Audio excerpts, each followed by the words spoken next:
జగన్. నమస్కారం, విజన్ టీవీకి స్వాగతం. కర్నూలు జిల్లా ఎమ్మిగనూరులో సీఎం జగన్ను అడ్డుకుంటాం. సమతా సైనిక్ దళ్ రాయలసీమ అధ్యక్షులు సి రంగయ్య.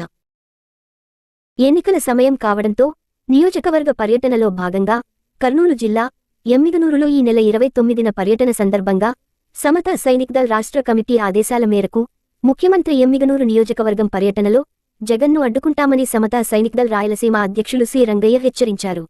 గురువారం రాష్ట్ర నలుమూలల నుండి సమతా సైనికులు కర్నూలు చేరుకుంటారని, ప్రత్యేక ప్రణాళిక ప్రకారం ఎవరికి ఇబ్బంది కలగకుండా శాంతియుతంగా అడ్డుకుంటామని, మాకు జగన్ నుండి మాకు సమాధానం కావాలని రంగయ్య తెలిపారు.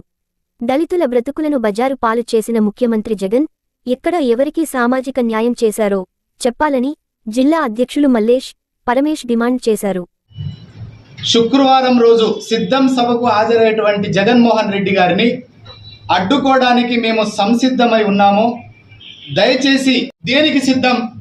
ఈరోజు ప్రత్యేక హోదా మీద చర్చించడానికి మీరు సిద్ధమా? ఈరోజు పోలవరం ప్రాజెక్టు మీద చర్చించడానికి సిద్ధమా? జాబ్ క్యాలెండర్ మీద చర్చించడానికి సిద్ధమా? దళితుల యొక్క 27 పథకాలు రద్దు చేసినటువంటి విషయం మీద చర్చించడానికి మీరు సిద్ధమా? ఒకసారి ఆలోచన చేయాలి. ఈరోజు సిద్ధం సభలో ఒక సభకి 90 కోట్లు మీరు ఖర్చు పెడుతున్నారు. ఎవడబ్బ సొమ్మని ఖర్చు పెడుతున్నారు? ఇది ఆలోచన చేయాలి ఆంధ్రప్రదేశ్ రాష్ట్ర ప్రజలందరూ కూడా. ఇదే ప్రభుత్వం రేపు ఫామ్ అయితే ఖచ్చితంగా ప్రతి కుటుంబంలో కూడా ఒకరిని చంపుకోవాల్సినటువంటి పరిస్థితి కూడా దాపరిస్తుందని కూడా. ఎక్కడ సామాజిక న్యాయం? దళితులకి ఏం చేశారని సామాజిక న్యాయం? దళితులని చంపి డోర్ డెలివరీ చేసినటువంటి ఎమ్మెల్సీ అనంతబాబుని వెంట వేసుకొని తిరగడమా సామాజిక న్యాయం అంటే?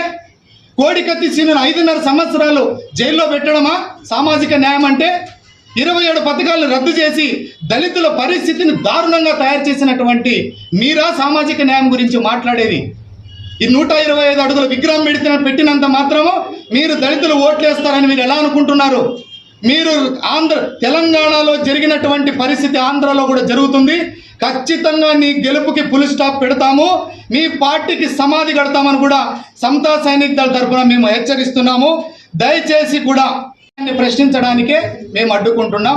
దళితులకు ఎక్కడ సామాజిక న్యాయం చేశారో ఓట్లు అడగడానికి కూడా సిగ్గు ఉండాలి జగన్మోహన్ రెడ్డి గారికి. ఏం చేశారని మీరు కేవలం 15 ఇప్పటి వరకు వండి ఎక్కడ ఆ యొక్క హాస్పిటల్లో పోతే ఆరోగ్యశ్రీ కార్డు డబ్బులు లేవు. పిల్లలకి అస్సలు ఇప్పటి వరకు కూడా ఫీజు రియంబర్స్మెంట్ సిగ్గుచేటు. విదేశీ విద్యా పథకాన్ని మార్చి మీ పేరు పెట్టుకుంటారు. మరి దానికైనా కనీసం ఫండ్స్ అలాట్మెంట్ చేయాలి కదా. ఏ దానికి కూడా చేయనటువంటి పరిస్థితి ఈ ప్రభుత్వం దాపరించింది.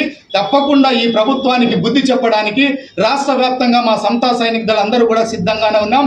రేపు రాబోయేటువంటి ఎలక్షన్లో గ్రామ పర్యటన ఖచ్చితంగా చేస్తాము. మా యొక్క దళితుల్లో చైతన్యం చేసి కూడా మీ పతనానికి నాంది పలుకుతామని కూడా ఈ సభాముఖంగా హెచ్చరిస్తూ రాయలసీమ కన్వీనర్. మన ఆంధ్ర రాష్ట్రానికి జగన్మోహన్ రెడ్డి సీఎం అయిన కాడ నుంచి మనకి ప్రతి చోట ఎక్కడ చూసినా కూడా న్యాయం చేస్తున్నట్టున్నాడు, కానీ ఎక్కడ న్యాయం జరిగింది లేదు. దళితులకు కానీ ఏ కులంకైనా కానీ అన్యాయమే జరుగుతుంది, కానీ న్యాయం జరగడం లేదు. దీన్ని ప్రశ్నించిన వాళ్ళని జైలు పెట్టడము, కొట్టియడము, దాడులు చేయడము ఇది ఎంతవరకు కరెక్ట్ కాదు. ఇది మరి ఏదైనా ఉంటే కానీ ప్రజలకు ఎక్కడైనా న్యాయం చేసినట్టు కానీ ఏదైనా నువ్వు చెప్పినట్టయితే ఏది జరగలేదు. నువ్వు అనుకున్నట్టు ఏం జరగలేదు సార్. జగన్మోహన్ రెడ్డి సార్ మీకు ఇదే చెప్తున్నాం. మేము ఏదైనా చేయాలన్నా కానీ చూడాలన్నా కానీ నువ్వు ప్రజల్లోకి వచ్చి చూడి. మీ నాయకులు చెప్పినంత మాత్రాన ఏదో ఎక్కడి నుంచో నీకు ప్రశ్నలు చేస్తున్నారు, మేము న్యాయం చేస్తున్నాం అన్నట్టు ఎక్కడ లేదు. మీరు ఏ మాత్రము నిజాలు తెలుసుకోకుండా మీరు మీ నాయకుల మాటని జైల్లో పంపించడము, స్టేషన్లో పెట్టడము, అరెస్టులు చేయడము ఇది ఎంతవరకు కరెక్ట్ కాదు. ఇది